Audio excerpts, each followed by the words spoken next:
You're listening to an English edition of the Herczeg podcast from Budapest FM.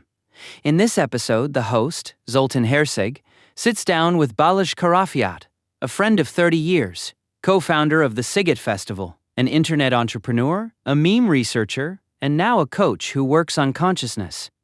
It's a long life story, and its real subject is the ego, how we spend the first half of life building one, and the second half taking it apart. In the episode that follows, a single narrator carries both voices and tells you who is speaking. They met in 1991 as freshmen at the Budapest University of Economics in the years right after the change of system. In a class of 600 drawn from all over the country, Herczeg, who came up from Miskolc, remembers the Budapest kids seeming almost like aliens, and Karafiáth as the strange one whose difference was in his head.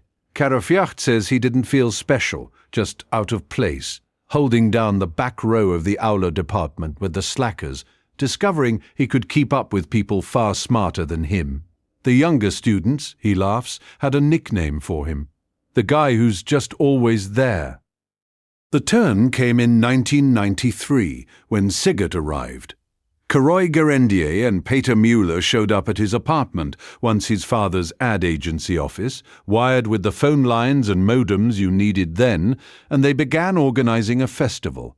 They got the island for 1 forint from the mayor, Dembski, and built the rest like stone soup. What made it work, Karafiáth says, was that they'd stumbled into a vacuum. The half-compulsory communist gatherings were gone, and no new form of community had grown to replace them. Sziget filled that hole, organically, out of the underground, not the commercial world. He did 2 years of it, and says plainly that if he'd stayed in that rock-and-roll life, he might not be alive today. What Sziget taught him was double-edged. From the outside, it looked like a thrilling act of creation. From the inside, it was a merchant's haggling, where nothing has a fixed price and everyone wants to charge more and pay less. And it did something to his ego. Suddenly he had friends everywhere, the whole class. Not because he'd changed, but because he'd become socially valuable overnight. Herczeg notes that in those years, the two of them still weren't close. The distance he'd felt at the start held for a long time. Then came America. In 1995, having wandered down an unfamiliar corridor at the university, Karafiáth spotted a notice on the wall about a scholarship and simply wrote his name on the list. He came fourth for 3 places, then someone dropped out, and he was in. He spent a semester in the States, drove coast to coast and back in a 20-year-old Ford, and met the early, pre-web internet, the bulletin board systems, and got hooked. Out of that came a company, Carnation, founded with friends in 1997, an internet firm he ran until 2002. It grew into a real success, later sold to the global agency WPP, its team-building things as ambitious as the systems behind design-your-own products for brands like Adidas. In 2002, he went back to school for a PhD, because he'd become fascinated by memes, by what makes ideas spread. He and the mathematician László Mérő started modeling it. A meme, he explains, is a contagious piece of mental content. The word was coined by Richard Dawkins in 1976 from Gene, and memetics is the science of culture evolving through imitation. When human brains grew large enough, 100,000 or more years ago, a second evolution began alongside the genetic one, the cultural one. Language let us gossip, and gossip, the human version of grooming, held groups together, up to about 150 people, the size of a village, the largest community in which we can still keep everyone's face and name in our heads. And the ego, he argues, is a surprisingly recent construction, only really named and studied since Freud, a little over a century ago. Then the story descends. In 2005, at 33, wildly successful, with everything he was supposed to want, Karafiáth arrived at the feeling that life had no meaning, that he didn't want to live. And here he corrects a misreading. The aloof, unreachable, big-headed man Herczeg had seen wasn't someone who thought himself special. It was someone who believed he was not special, not worthy of connection, or love, or attention, and mistook that belief for reality. It went deep, past burnout, into a real depression. Days he couldn't leave the apartment.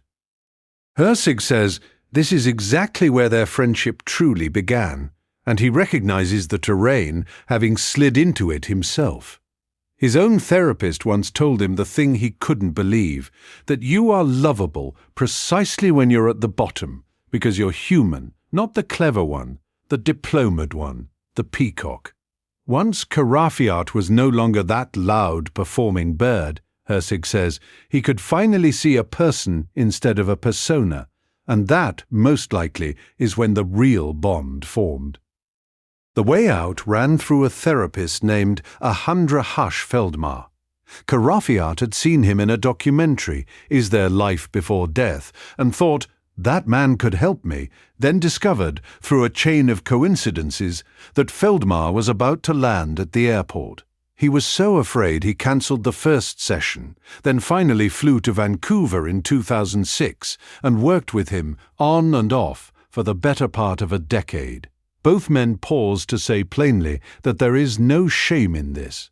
Hungary lags here, they agree, but tending the soul with a professional's help is as ordinary and necessary as going to teachers and universities to develop the mind. Along the way came Yale. On another leadership program he got into almost by accident, one of 20 people from around the world, and one of only 3 invited to stay a second term, the first thing, he says, that no one had helped him get. What he learned there was that it was fine that he's a terrible manager, because he's a good leader. He'd never hire himself to manage. He doesn't run on steady daily attention to the same gears, but on intuition, on energy that pulses up and down. He'd thought that was a flaw. Now he knows it's also a strength, the thing that lets him understand what moves people and how to carry a group from one place to another. After Yale, he pensioned himself off for 2 years, retreating to a farm at St. Antolfo on the Balaton-uplands and, as he puts it, watching a tree for a very long time. It sounds like nothing, and it was the point. He compares it to a story he loves of the great Chinese sages 5,000 years ago who competed at doing nothing at the highest level, watching the apple blossom grow a little each day and concluding that this, in fact, is what life is.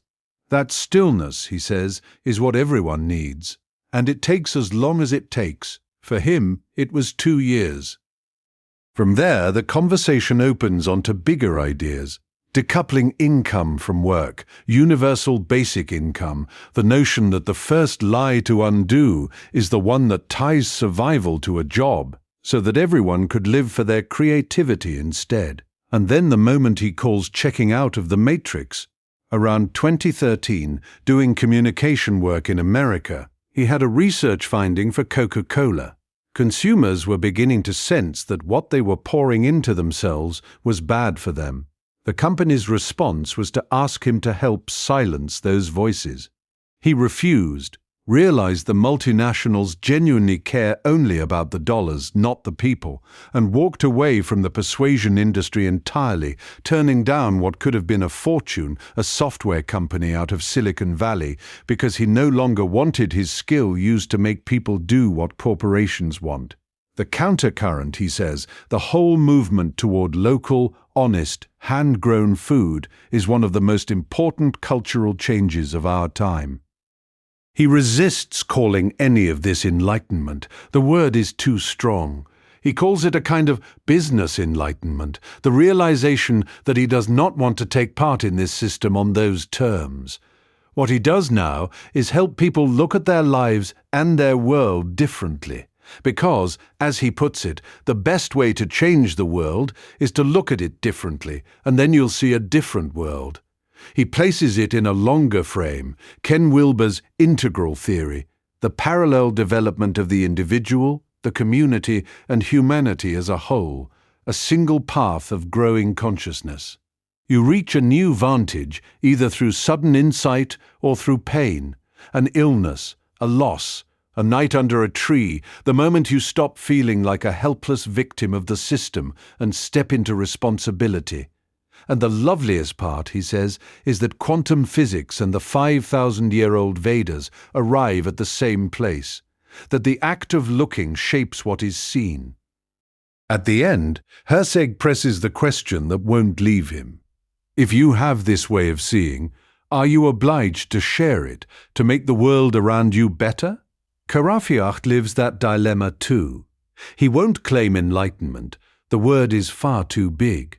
But maybe, he says, he knows one small thing worth passing on, the not rushing, the truth that he has no task except to be well. It sounds simple, almost too simple, and he both practices it and wants to hand it on, even as the world around him keeps rushing and tries to sweep him along. That, from a 30-year friendship, is where they leave it. Two people who built their egos, watched them fall apart, and came out the other side seeing a person where there used to be a persona.